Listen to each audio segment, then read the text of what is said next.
আসসালামু আলাইকুম। আমি এখন আছি দিনাজপুর শিশু পার্কে। দিনাজপুর শিশু পার্কে আমি এক চাচাকে দেখি বহুদিন ধরে এখানে বাদাম, চকলেট, তিলের খাজা বিক্রি করে।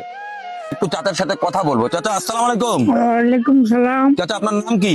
মোহাম্মদ ইউসুফ আলী, ইউসুফ আলী। বাসা আপনার? বালুবাড়ি। বালুবাড়ি। আপনি এই শিশু পার্কে কতদিন ধরে বাদামের দোকান করতেছেন? 2.5 বছর। 2.5 বছর ধরে বাদামের, তারপরে বিভিন্ন রকমের জিনিসপত্র এত কম কেন? টাকা নাই অত, যা লাভ হয় খরচে লাগে। এটা লাভ করেন তার থেকে বেশি খরচ হয়। আমরা চাচার কাছে জানতে পারলাম সংসারের খরচ তার বেশি লাগে, এই কারণেই মালপত্র বাড়াইতে পারে না। আচ্ছা চাচা, আপনার ছেলে মেয়ে কয়জন? 3 ছেলে 1 মেয়ে। 3 ছেলে 1 মেয়ে। ছেলে মেয়ে কি এখন বড় না সব বিয়ে শাদী হয়ে গেছে। বিয়ে শাদী হয়ে গেছে? আপনার কি দেখে না? খুব কম দেখে, ওদের সংসার চলে না। ওদেরই সংসার চলে না, মানে আপনাকে দেখে না, কম দেখে। কম দেখে। আমরা চাচার কাছে জানতে পারলাম তার ছেলে মেয়ে চাচাকে দেখে না। আচ্ছা চাচা, ডেলি আপনার রোজগার জি, কয় টাকা হয়?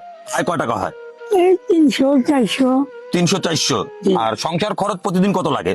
না, আরো 200-250। 200-250 টাকা লাগে। ওষুধ পানি লাগে আলাদা, ওষুধ পানি লাগে। কারণ কারেন্ট বিল আছে। পুঁজি যদি আরো হইতো তাহলে আপনার লাভটা আরো বেশি হইতো। অবশ্যই।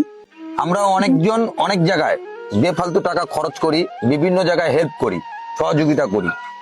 তা আমরা যদি একটু, এই যে চাচা শিশু পার্কে বাদাম বিক্রি করতেছে, যদি আপনারা কেউ যদি সহযোগিতা করতে চান, আপনারা শিশু পার্কে আসবেন। শিশু পার্কে শাপলা ফুলের সামনেই কিন্তু এই চাচা বহুদিন ধরে দোকান করে। আপনারা চাচাকে নিজের হাতে আসে সহযোগিতা করতে পারেন, চাচার একটু পুঁজিটা বাড়াইতে পারেন। জি, চাচা, এই যে আপনি কি কি বিক্রি করতেছেন? বাদাম, বুট, চকলেট, তিলের খাজা, শঙ্খপাপড়ি। তা আমি তো 1 ঘন্টা থেকে দাঁড়ায় থাকতে আমি দেখলাম এখানে যে আপনার বেচা কিনা এখানে খুব কম। হ্যাঁ, একজন কাস্টমার আসলো। একজন কাস্টমার আসলো, মানে বেশি তেমন একটা বেচা কিনা হয় না। না, শুক্রবার একটু হয়। শুক্রবার হয়। তারপরে আপনি পার্কে বসে কেন বাদাম বেচেন? অন্য জায়গায় তো বেচতে পারেন। চলতে পারি না, বেশি মৌজার নিয়ে হাঁটতে পারি না। চলতে পারেন না, হাঁটতে পারেন না, না, এই জন্য আপনাকে এই শিশু পার্কে শাপলা ফুলের সামনে আসলেই পাবে। তবে হ্যাঁ, চাচার কাছে আমরা জানতে পারলাম চাচার আসলে অনেক বয়স হয়ে গেছে, চলতে পারে না, হাঁটতে পারে না, এই জন্যই উনি ঘুরে ঘুরে বিক্রি করতে পারে না।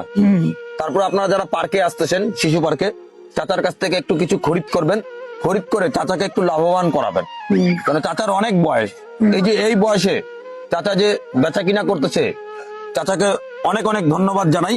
আর দিনাজপুরবাসী আপনাদেরকে বলতেছি, যদি আপনারা কেউ যদি চাচাকে সহযোগিতা করতে চান, তাহলে আমাদের দিনাজপুর শিশু পার্কে আসবেন। দিনাজপুর শিশু পার্কে শাপলা ফুলের সামনে, এই শাপলা ফুলের সামনেই কিন্তু চাচা বসে। বসে সব সময়।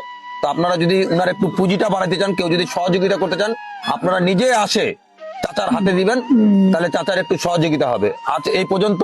সবাই সুস্থ থাকবেন, ভালো থাকবেন, নিরাপদে থাকবেন। সবাইকে আল্লাহ হাফেজ। আল্লাহ হাফেজ।